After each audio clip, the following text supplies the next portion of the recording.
music has been so important to me personally. It's gotten me through the last 2 years. And I was wondering, making this record, has that been something that helped get you two through the last couple of years?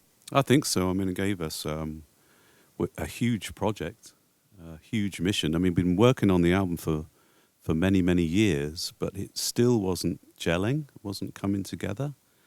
We weren't raising the bar for ourselves, and something happened. I don't know what it was. Maybe because it was a single global event that seemed, incredibly important.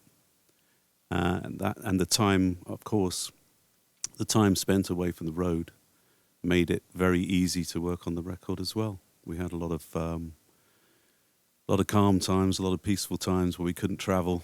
You know, we were working online via email and that kind of stuff.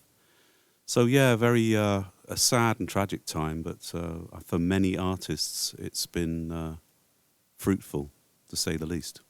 Curt, do you usually work together in person when you're working on music? Was this an interesting time for you?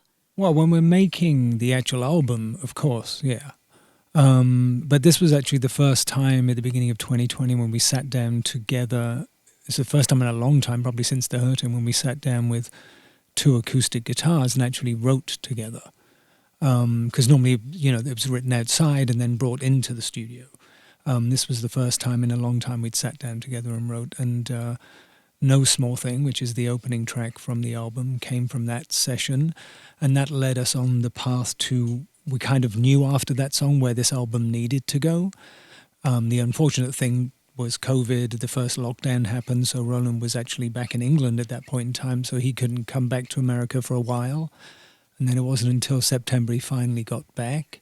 So the actual process of us finishing this record was September to December. That was it. It really took us 3 months to finish it. So it was actually very quick in the end.